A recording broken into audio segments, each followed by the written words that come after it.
B1 family, welcome to Blacklogic. So this evening we're going to talk about the Democrats, but in a very different tone, a very different light, because I think it's important for us to break the Democrats down to a particular point in history, stemming back from the assassination of um, John F. Kennedy by the way of Lyndon B. Johnson, because it's a fascinating journey um, to see how Black Americans have been neglected through all the different legislations, because the switch in the Black voter allegiance from the Republican Party, because Black Americans were historically and majority Republicans prior to the 1960s, most likely the late 1960s, but to the Democrat Party, which occurred during the 1960s when we switched over, because this transition marked a significant turning point to fight for civil rights. But it also, if we question it, it debates about the true intentions behind the political shift and its impact on the civil rights that Dr. King and a lot of the civil rights advocates were doing at the particular time. So I really do think it's important to note some of these times in history, because we're going to miss out on a lot if we don't break it down.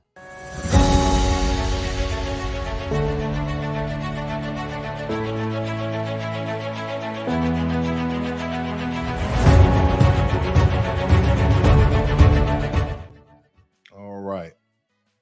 So let me see here. I want to start off just a little bit different. Let's do this.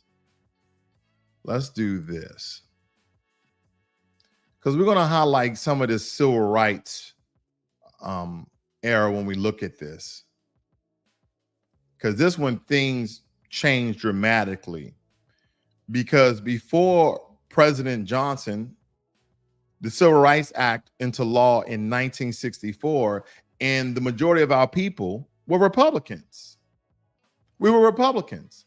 Now we can't even fathom or imagine us being Republicans. But prior to that, and that's not that long ago. That wasn't that long ago. But don't forget, the Republicans are the one who abolished slavery. Lincoln was a Republican. And the party that championed the civil rights during Reconstruction. But there was a significant period that was marked by a sacrifice, relentless marching, protesting for Black Americans to have equality in this country. Now, if we set the records book straight, Dr. King wasn't just fighting for equality for Black Americans. He was actually fighting for equality for everyone, and everyone is eating off Dr. King's hard work and those people who supported Dr. King at the time. Literally the blood that was shed in order for the things to get passed that does not support and benefit Black Americans on a majority scale. But it was great sacrifice. And through Dr. King's pressure, through his work, because he applied immense pressure on the government demanding change. And let's be clear, the signing of the Civil Rights Act, it was a big moment in history because it prohibited discrimination based on race, color, religion, sex, and national origin. I think that's what a lot of people are missing here, family. People believe that Black people got civil rights. No, the country got civil rights. Why do you believe that it was called civil? Because Black Americans like Dr. King and a lot of the grassroots advocates were pounding the pavement, applying pressure in different cities around America for America to change its laws, its stance, its views, its perspective, not only for Black people, but for Asian people, for Hispanic people. And looking at it today, his work didn't go to cost, because the second point that Dr. King wanted to point out is that America owes Black Americans reparations. They owe Black Americans checks just as well as they gave the white European peasants that came over here with nothing. And those same people are telling you to pull yourself up. Those people are still telling you today. You're being the descendant. Their descendants are telling you you're lazy. But they're the ones who've got the welfare system that have been handed down through generational wealth. That is what they're not telling you. That is what they're not telling you. They're not telling you that, family, because again, civil rights. It prohibited discrimination based on race, not based on being Black, not based on being Negro, not based on being a nigga, not based on being anything, based on race, color, religion, sex, or national origin. You've heard it before. And what it was supposed to do is level the playing field.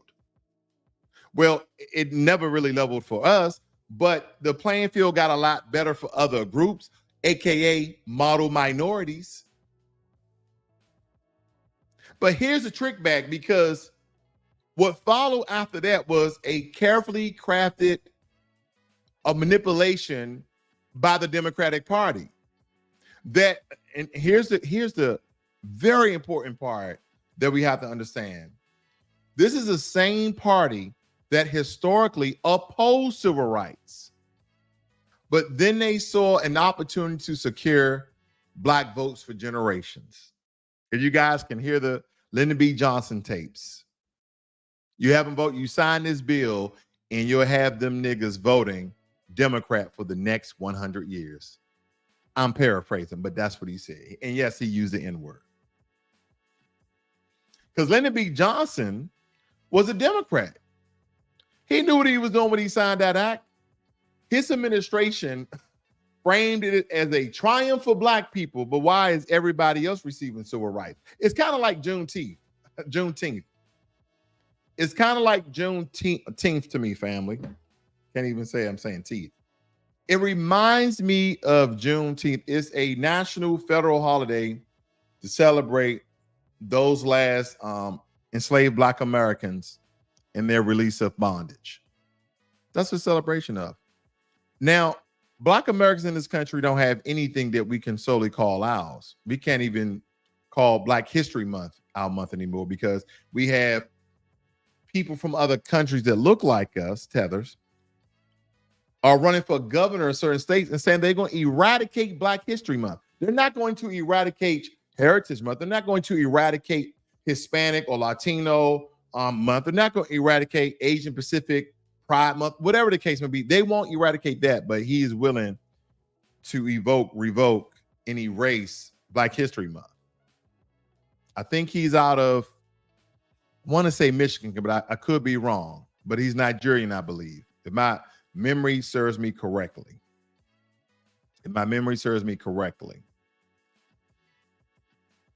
If we break down civil rights, because again, there's a lot of other legislation, but it's important that we understand the Democrats, because despite the Civil Rights Act,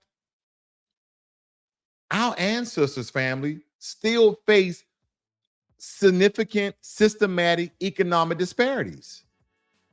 Take, for instance, the Housing Act of 1968, which was supposedly to eliminate housing discrimination. But even today, Black home ownership rates, they're significantly low than those of any other group. Redlining was a real thing that still affects us today. And just in case if you're wondering, redline just transformed into gentrification. But then you'll have people that look like you and I and stating that, oh, well, those Negroes, those niggas are not going to take care of their own apartments and communities and make them hood. So don't get mad when the white rich people come in or the Asian rich people come in, tear it all down and make your neighborhood look good. Well, it's still not a neighborhood because we don't own anything in the neighborhood, and they're going to raise the prices so high, it won't be a neighborhood anymore. See, a lot of these things are so systematic, and a lot of people are looking at the fruit of the tree, but they're not looking at the root. They're not looking at the stem. They're not looking at the trunk. They're not looking at the branches. How did Black Americans get in this position? And throughout history, you've literally had us to be destroyed over and over again. We build something, they destroy it. We build something, they destroy it. And we just keep on building.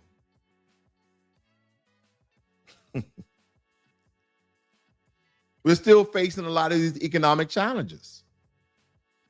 And then they'll tell you, oh, well, you guys have affirmative action. You guys have DEI programs. Let me pop this up very quickly. Let me use some of my notes here, family. I'm going off strip and everything. Let's do this. So it states here in 1963, John Kennedy asked Congress for a comprehensive civil rights bill. Now, I believe the only reason why this bill got signed is because this was shortly after the assassination of President Kennedy. And Lyndon B. Johnson was actually being pressured for the legacy of John Kennedy to pass this bill. But the immense amounts of pressure came from Dr. King and those who supported him during the grassroots movement of civil rights. Now, we come to the history of the fair housing, okay? It states here in 1968, act expanded on previous acts and prohibited discrimination concerning the sale, rental, and financing of housing based on race, religion, national origin, sex, etc. And it says from 1966 to 67, Congress regularly considered the Fair Housing Bill, but failed to garner a strong enough majority of its passage. However, Dr. King, when he was assassinated on April 4th, 1968, President Johnson utilized this national tragedy to urge for the bill's speedy congressional approval. So listen to this, family. In order for legislation in America to get passed, okay? In order for legislation in America to get passed, someone of significant status has to be assassinated. For civil rights to get passed, John F. Kennedy and the pressure of Martin Luther King, but John F. Kennedy had to get assassinated, and then Martin Luther King had to put pressure on Lyndon B. Johnson to honor Rod F. Kennedy and what Black people were needing, and again, for everybody, equality for everybody. Then secondly, Dr. King had to die in order for the Fair Housing Act to be passed. And Black people still do not benefit from the Fair Housing Act. Okay?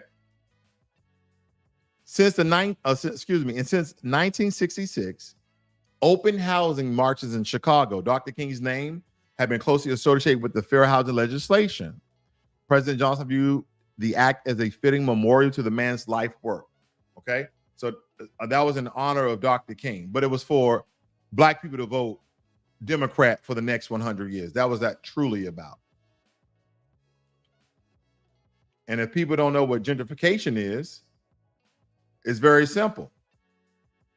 The process whereby the character of a poor urban area is changed by wealthier people moving in. So if Black Americans wasn't systematically oppressed and have literally been molded, been nurtured, been cared to live in this environment since release from slavery, Reconstruction, Jim Crow, you name it, consistently live in these conditions, where do you think majority of Black people live at? Where do you think majority of Black people live at? In poor urban areas. Like my hometown, DC. DC used to be Chocolate City, where majority of DC was 70% Black. The people who were non-Black used to drive in from Maryland and Virginia to their governmental, okay, and their high-paid jobs. But now DC is no longer Chocolate City. I believe Chocolate City moved down to Atlanta. Because now DC is only around 40-some% Black. A lot of those Washingtonians had to move into Virginia, low areas in Virginia and low areas in Maryland in order to afford to live because of gentrification. The process of making someone or something more refined or respectful. They made more respectful neighborhoods by pushing out all the Black people. Because it states here, poor urban areas changed by wealthier people moving in, improving the housing, and attracting new businesses. Typically, they're saying this is the norm, displacing current inhabitants, replacing current people. That's what that means. Not displacing current inhabitants, but replacing the people that live there in the process. That's gentrification. That's also known as modern day redlining. Okay? Because you go over here to the National Library of Medicine. Okay, this is a governmental website, and they always do these studies. Widest city in America, a smaller Black community's experience of gentrification, displacement, and aging in place. And what's significant about this is that they're stating that a lot of gentrification is occurring in Black older neighborhoods where we have a lot of our seniors living in.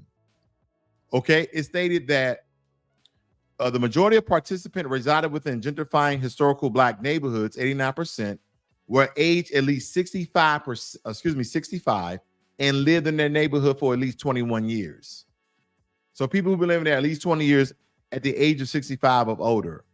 Gentrification contributed to the dismantling of Black property ownership curated over generations, increased financial burden, and threatened place security.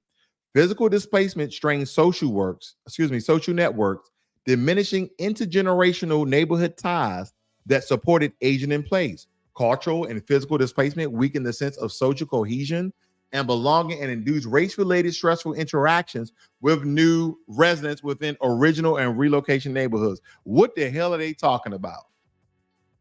They're talking about when they gentrify these black neighborhoods, when they gentrify them.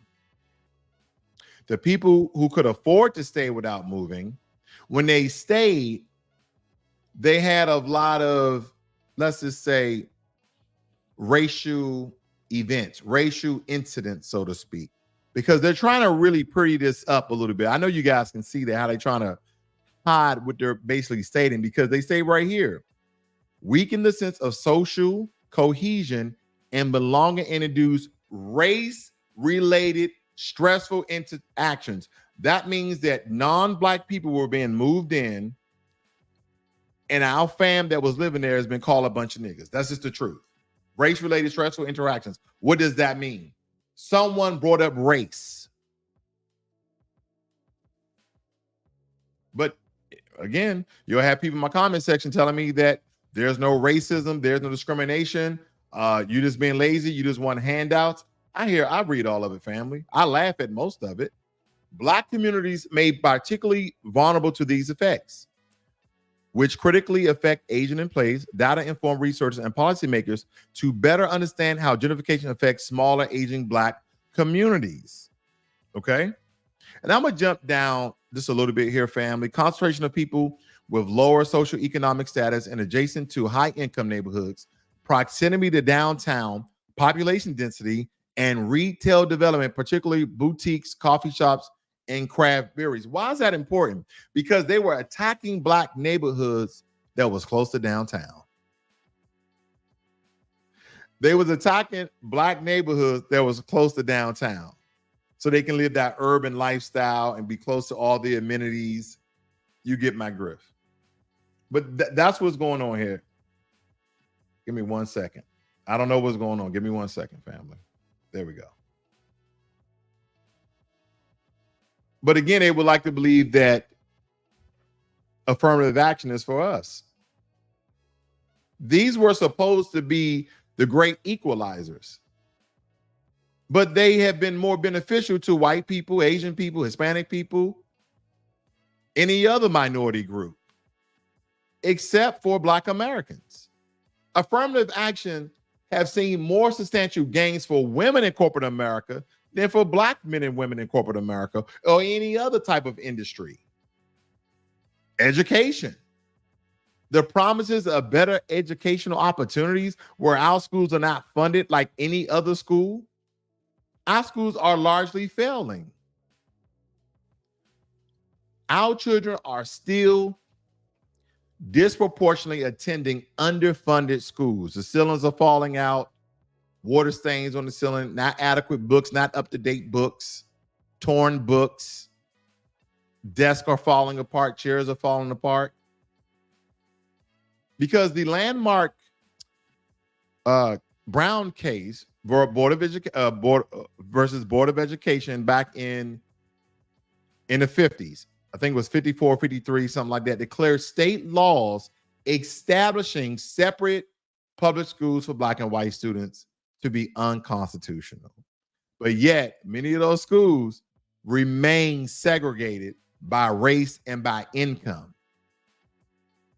By race and by income. And most of our kids often face harsher disciplinary measures than our white counterparts. You can look at the internet all today. You can have a young gentleman who has braids or plaits or even dreads trying to play in some scholarly activity in a school sport, and they got to cut their hair. Healthcare, the Affordable Care Act, they swore that Obama bill, the Obamacare bill, they swore that was such of a game changer of sorts. Yeah. It expanded healthcare access, but our people still suffer from high rates of chronic conditions and receive lower quality care than whites. Structural racism in healthcare remains a significant barrier. They even did a study where they were literally did a survey for 10,000 white doctors.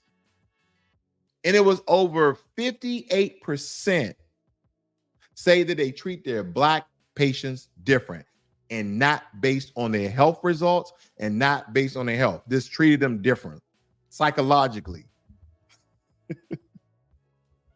Tell me there's no bias in healthcare. And some people will argue, well, Black people don't eat that healthy. Black people don't this and Black people don't that. Why don't we eat that healthy? Is it something relating to income? Having the efficient income to go out and spend $300, $400, $500 on organic and clean and lean meats? Just saying. Now, some people may say that is an excuse, but it's one of the reasons. It's just one very small reason. And I don't want to get into the crime justice part of it, family, because then we'll talk about the 94 crime back, how crack and cocaine was different. You can't get crack without cocaine. But if you had cocaine, sometimes you got a slap on the wrist, but you got way less jail time than crack, because they understood that majority of Black people were doing crack and majority of white rich people were doing cocaine. And do we need to talk about unemployment? Because the rate of unemployment for us consistently remains higher than the national average. So we, again, dating back to the Civil Rights Act, it promised of equal opportunities of employment and opportunities, but it was undercut by systematic racism and hiring practices, wage disparities, and a whole hell of a lot of job discrimination. But don't worry when it comes to social justice, when it comes to criminal justice, rather,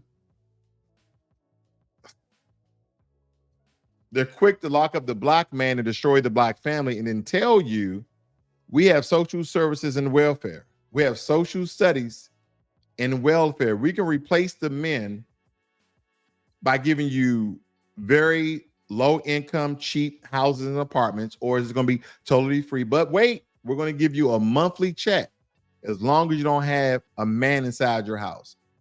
And they understood not that Black people have the most people on welfare, family. No, not by simple numbers.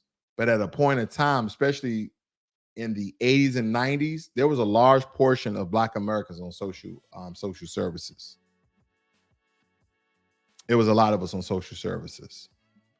Because some of us have the same stories about them grilled cheese sandwich from that good McCheese.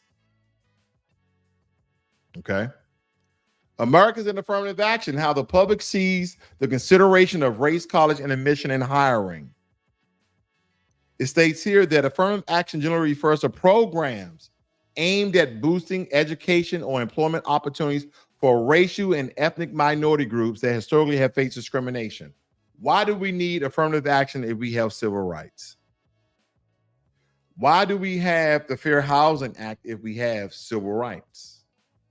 That's because there's all sort of trick language, gaps, loopholes, just as well in the tax law, but definitely in all of these laws that supposedly support and enforce equality.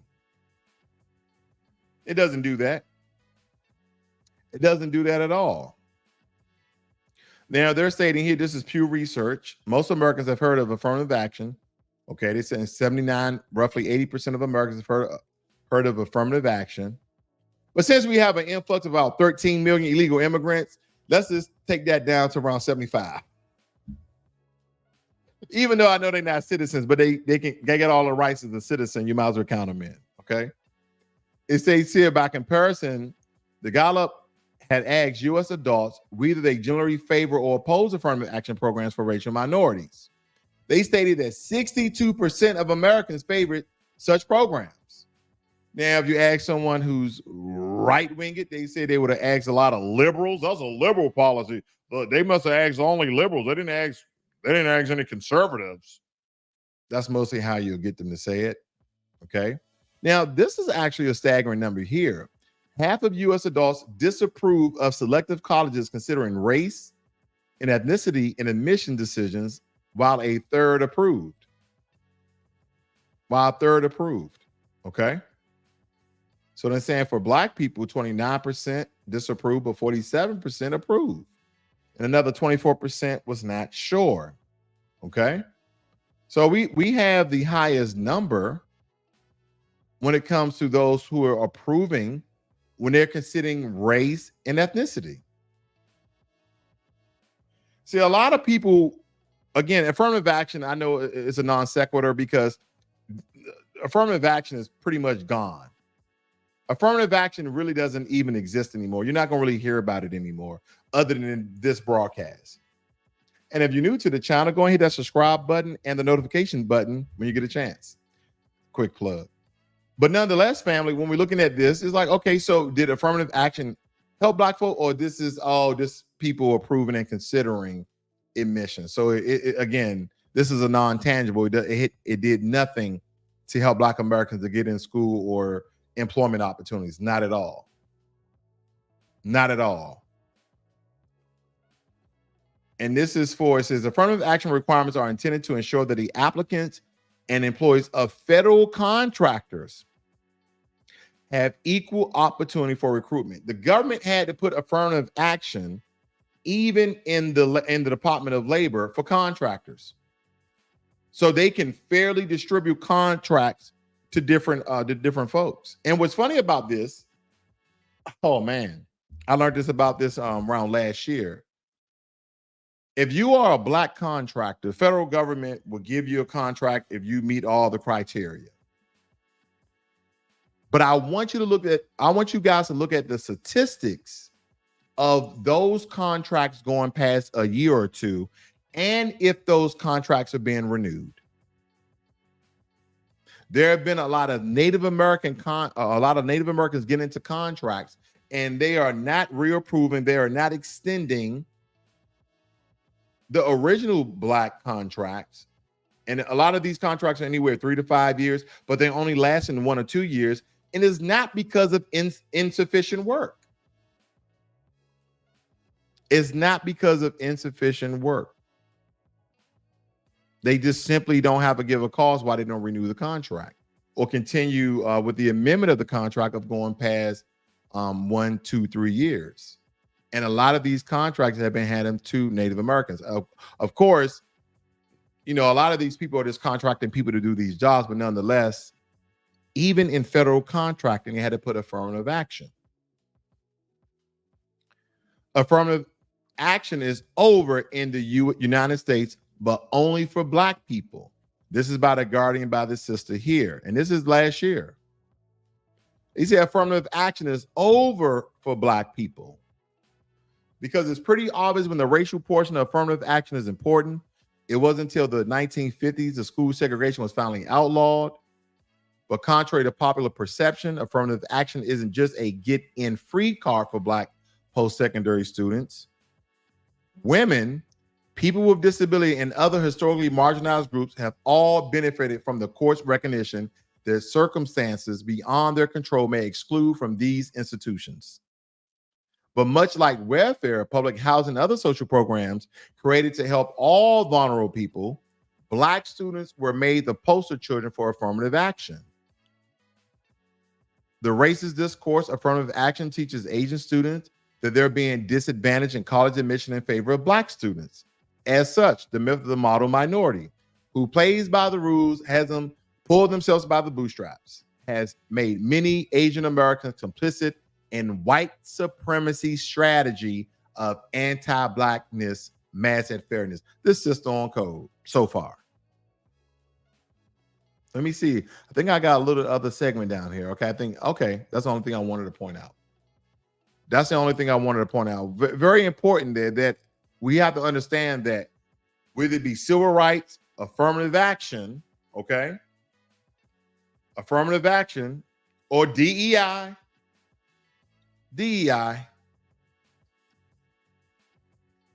diversity, equity, and inclusion are organizational frameworks which seek to promote the fair treatment and full participation of all people, okay, groups who have historically been underrepresented or subject to discrimination on the basis of identity or disability.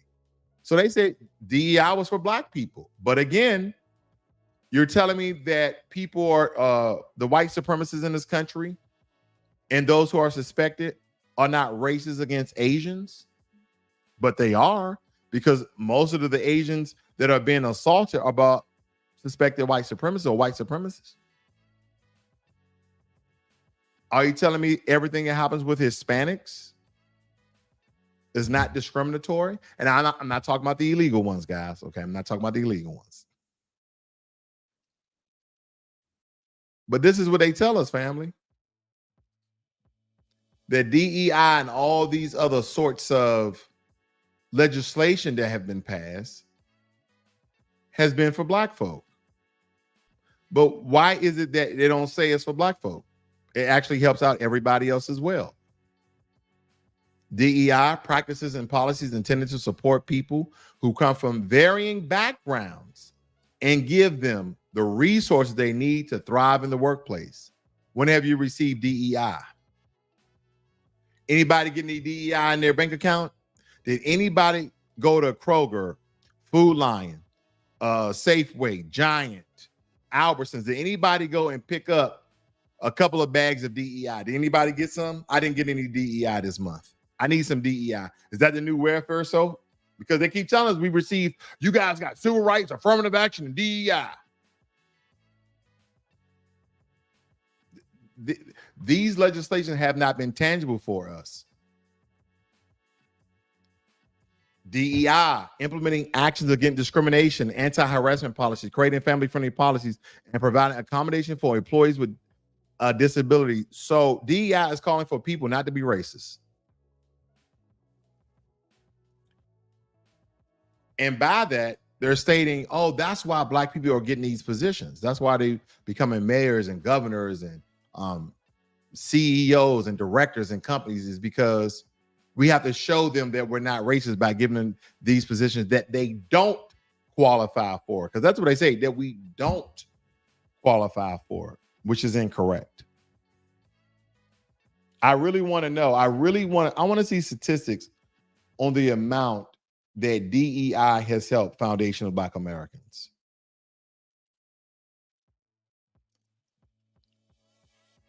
Because as we stated, again, the sister wrote a powerful article. Okay, the sister wrote a powerful article.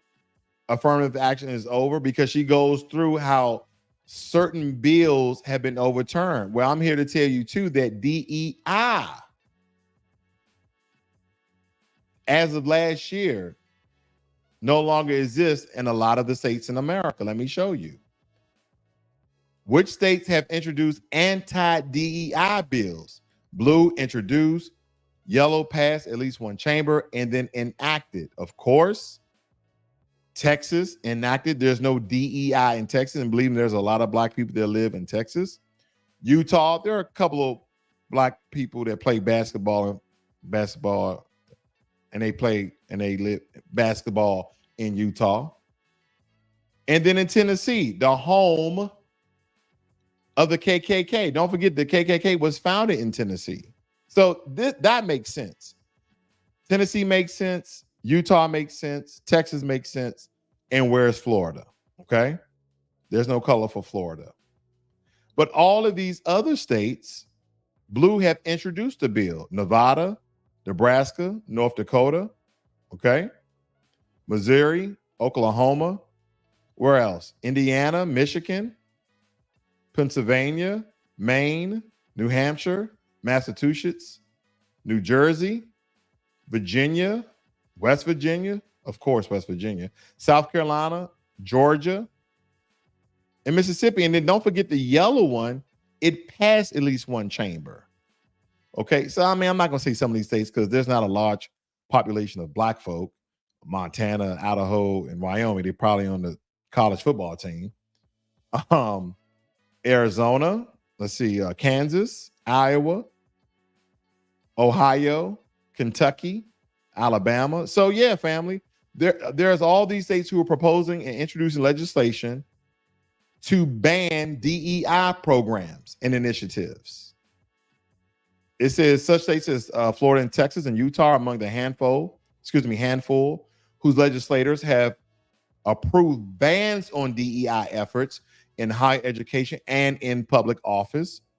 In Florida, the Board of Education recently announced a new rule banning public colleges from using state and federal funds on DEI initiatives. Last summer, Texas Governor Greg Abbott signed into law to require all state-funded colleges and universities to close their DEI offices. And a Utah bill now headed to Governor Spencer Cox's desk will ban all government and universities from having offices dedicated to promoting diversity. Nah, we don't need to be diverse. Lily White have always been good for us. If that's not a form of discrimination, then what is? Rolling back the same laws they stated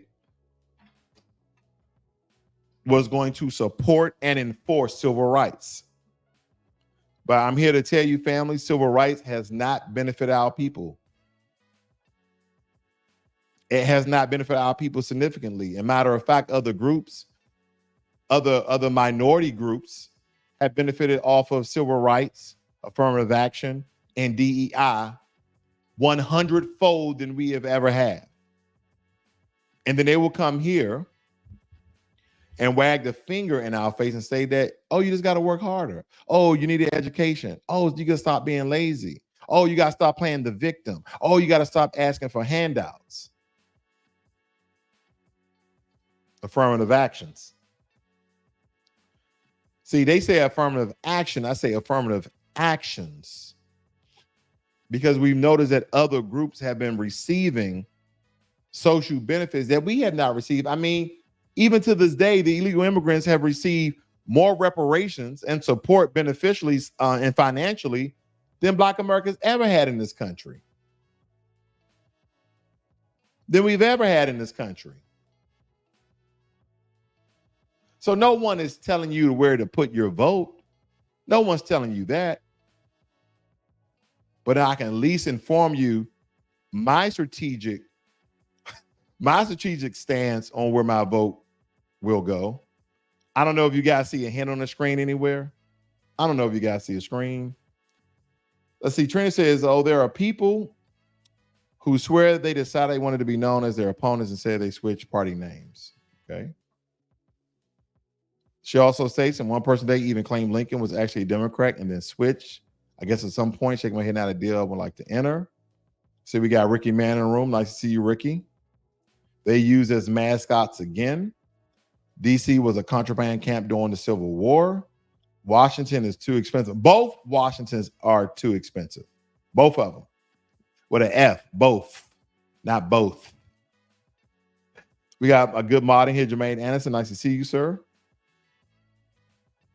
Put in a quick plug. But family, I do thank you all for joining me here this evening. I wasn't going to be on here long, but I really wanted to point out a lot of things about these Democrats, okay? About these Democrats, because we're going to break down politics just a little bit, but from a different angle, okay? Definitely from a different angle, because there's just a lot of things that we can go over that we've talked about, what Dr. King has done, the sacrifices he had made, and everything that we're going through to this day.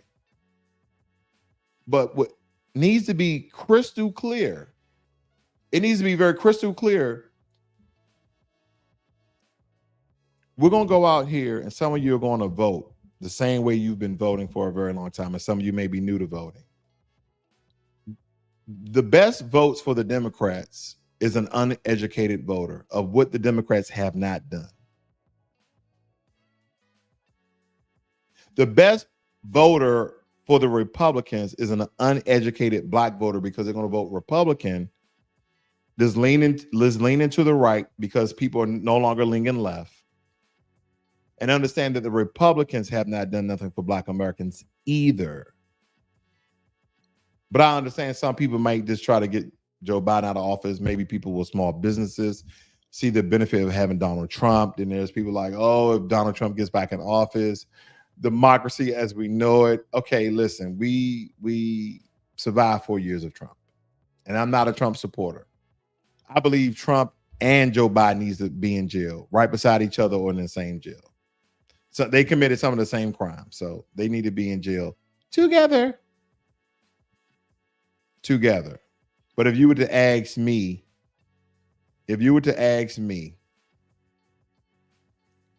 who's the best candidate for black Americans to vote? If I really had to make a choice, of who's the best candidate for black Americans to vote for, I'm not gonna pull your tail. I'm gonna give you an answer, family. I'm gonna give you an answer. I'm just trying to get my thoughts together. If I really had to choose between Donald Trump, and Joe Biden, who would I choose?